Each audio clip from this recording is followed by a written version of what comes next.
Mos votimi një komisionit nga kuvendi, pra komisionit për votimin e fshet të kryetarit të kuvendit, nuk mund të dërgohet në gjykatën kushtetuese pasi që nuk ka një vendim të miratuar. Është çështje e gjykatës kushtetuese, ekskluzivisht se çfarë do ta trajtoj këtë. Fillimisht do ta trajtoj si kërkesë të pranueshme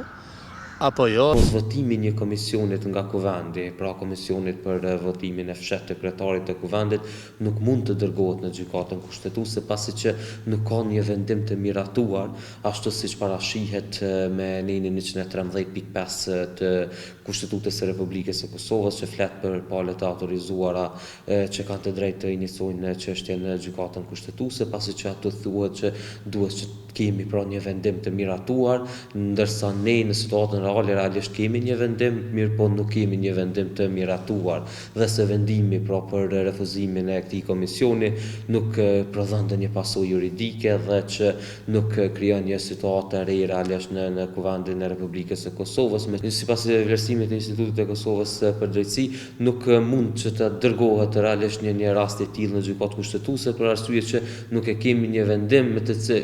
të miratuar realisht me cilën gjykata kushtetuese do të ndronte diçka. Për arsye që gjykata kushtetuese në momentin kur e merr gjykimin e saj, atëherë ajo i bie që duhet që ta ndrojë dhe ta vlerësoj kushtetshmërinë e atij akti. Realisht këtu nuk ka se çka të vlerësoj kushtetshmëri përderisa nuk e kemi një vendim të miratuar. Ne realisht e kemi një vendim të refuzuar dhe të kundërshtuar nga ana e deputetëve të Kuvendit të Republikës së Kosovës. Kërkesa për masë të përkohshme është një kërkesë e paqartë, pasi që nuk ka një vendim të miratuar, pra dhe nuk mund dhe nuk ka se çka të pezullohet, pasi që masat e përkohshme zbatohen zakonisht për akte që prodhojnë pasoja juridike, ndërsa në këtë rast nuk ekziston një akt që është duke prodhuar pasoja juridike, vetëse tashmë kemi atë rregullimin kushtetues që çdo 40 tetor për shembull, siç është krijuar pra kjo praktika, edhe pse do duhet që të mblidheshin edhe ndoshta para 40 tetorëve, mirë po çdo 40 tetor deputetët e Kuvendit të Republikës së Kosovës duhet që të mblidhen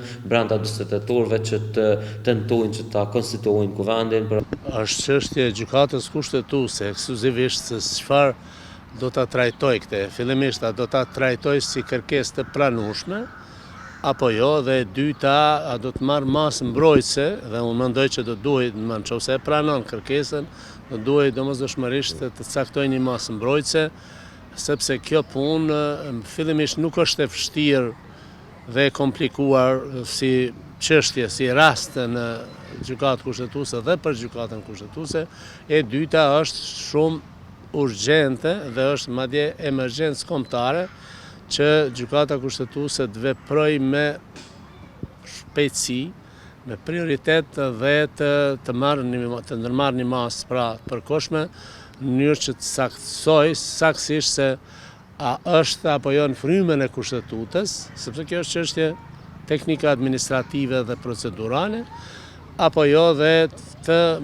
masën e caktuar të ndërmarrë sa më shpejt për disa ditë, në mënyrë që ta orientoj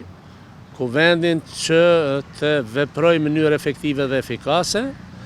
madje edhe të caktoj afate nëse duhet deri kur të kryhet kjo punë. Në mënyrën se si ishte shkruar kërkesa e një grupi parlamentar të cilët nuk kanë nën kryetar të kuvendit, në këtë rast Aleanca për Armërinë e Kosovës për gjykatën kushtetuese, është e tillë që mund të mos jetë e pranueshme, megjithatë i takon gjykatës të deklarohet për atë kërkesë.